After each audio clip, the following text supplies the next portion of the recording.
My name is Victoria Smith. I do videos about sewing, and today I'm going to talk to you about the Jordy Bralette by Erin. And this is a garment that I mentioned and planned in my Makes Challenge video, my second one, as my staple, something that I really need to make. And let me show you why. Okay, I'm going to show you a bra. Okay, just an alert, I'm showing you a bra. Okay, so this is a ready-to-wear bra that I have. Okay, so if you could see, it's falling apart. I have one of them that really fell apart, and this one is hanging on. So it was time for me to make a new bra. So I wanted to talk to you about this pattern. Basically, I'm gonna go through it like I go through my blog posts. First of all, the fabric choice, super easy. I just ordered a kit, and it came with this really nice jersey that I talked about in my my Makes Challenge video. And it came with all the findings, which was really nice. That's basically the most important part, is getting the right fabric. Erin has two very helpful videos that I'm gonna link down below about fabric choice for the bra, the Jordy Bralette, or any other bra. And then she has another video about all of the elastics and the findings and things you need, which is really helpful. So those are really good just to help with fabric choice. You can use a lot of the stuff that you have on hand, surprisingly, a lot of the fabrics anyway, maybe some of the jerseys you have, which I'll be doing once I get another findings kit. But as far as the elastics, you can order them separately from her website. You can just order more fold over elastic or pico elastic or whatever. But she does have the kits as well. So I ordered an extra Jordy Bralette kit, just the elastic, because I had some leftover foam and had some leftover jersey, so I wanted to make another one, but I didn't have all the elastics. Now if you just need more fold over elastic, like I said, you can just order that separately. If you need more foam, you can order that separately, which I also did. So I'll make another one because I loved it. But yeah, so the modifications were quite heavy for me. So the bra is made for B cup and up, I think. I'm not sure what the highest it goes up to, but it starts at a B cup. Well, I'm an A cup. And she kind of explains, you know, what your measurements should be and what size you need. So I had to modify the pattern. So I talked to her and I looked up some tutorials, and basically what I did is I took the two pattern pieces, and this is on my blog, so it'll be more helpful to look at it there, but they have an apex and they have a curve, and where they meet at the apex, I took some of that out. So I took some of the curve out. So it's basically not as curved, so it's not going to be holding as much volume, and it's not gonna be sticking out as much. And so that's what I need, because I'm an A cup and I don't have as much that I need to hold or to cover. So so I did that. So I tried to be real scientific about it. Basically my bust is overall an inch smaller than a B cup. And so what I tried to do was, knowing that there's a center seam, which I'm gonna show you on a practice piece, there's a center seam right here. So knowing that center seam was gonna have to come together, I took 1/4 of an inch out of that side and 1/4 of an inch out of that side.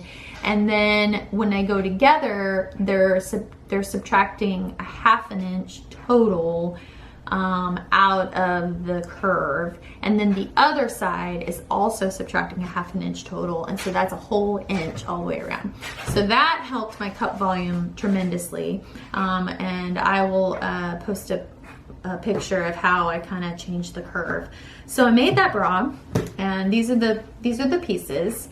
And whenever it was done, it was so small. The cup volume was perfect. It didn't need to go like forward or out anymore, but the area that it covered was, y'all, it was really small. I mean, like, when I saw it and tried it on, I mean, it like barely covered anything. And what I mean by that is that my chest is like wider and taller than this piece needed to be. So to give you an example, I held it up to my regular bra, and like there's like a whole inch like all the way around this piece. Like it's way bigger. And I have a picture of the finished product on top of the smaller piece, and you can see how much I added. But basically, I took everything apart. I took the elastics off because I didn't have any more elastic and I wanted to reuse it. I didn't take off the fold over elastic because that was too difficult to do, but I took off, see, this is my finished product. I took off this elastic so I could reuse it. I took off these elastics. I basically just cut it like right here so I could just take the whole thing off. And I kept this piece on, this elastic because I was reusing it. So I kind of like undid the bra, but not completely. And then I basically cut out all the pieces again, but before I did that, I redrafted the pieces and I basically added an inch to the right, an inch to the left, and an inch on top. And so it's like an inch all the way around, except I didn't need an extra inch on the bottom, but I added an inch like all the way around, and I'll have a picture of that. And then since I didn't have any more fold over elastic, I had to use Pico elastic, which she explains in her video very clearly of how you need to modify the seam allowances if you use Pico elastic. Because what you do with Pico elastic is you attach it to the bra kind of like this, and then you fold it back, and then it takes like 3/8 of an inch off of your seam allowance for your bra. Fold over elastic just folds over your bra and doesn't remove any seam allowance. It doesn't remove anything. So you don't need to account for seam allowance when you use fold over elastic, but you need to do that when you use Pico elastic. So you're not really supposed to use Pico elastic with the foam, because when you fold it back, there'll be like a big bump there because the foam will be like kind of poofy. So I had to kind of modify it and like put the fabric out, let it come out a little bit, and I'll put a picture of that. And then just sew the Pico elastic to the fabric, and then when I folded it back, it's being sewn to the foam, but it's not folding like foam back. Like it's just folding the fabric back because it's just attached to the fabric.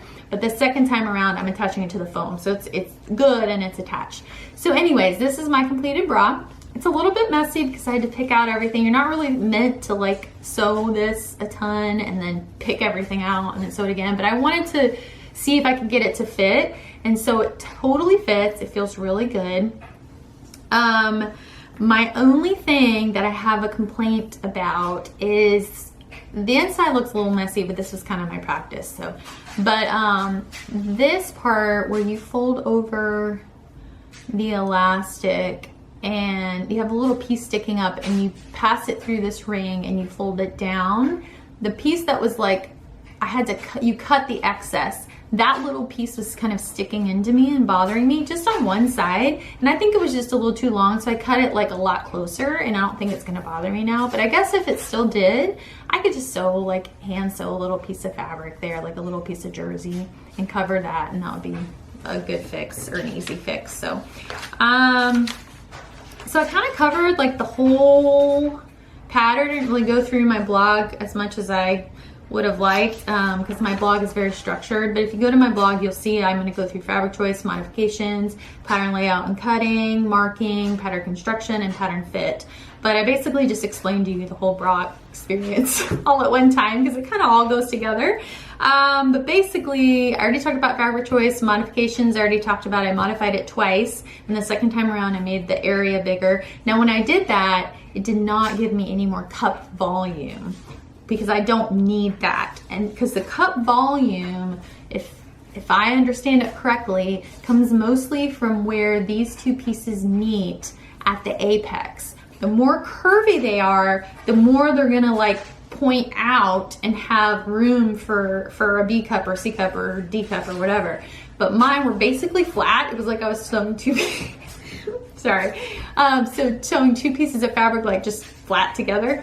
But I made them wider so that it wouldn't be like this like tiny little triangle that's like barely covering what it needs. Like I feel like I have a real bra on and it's like covering what I want it to cover.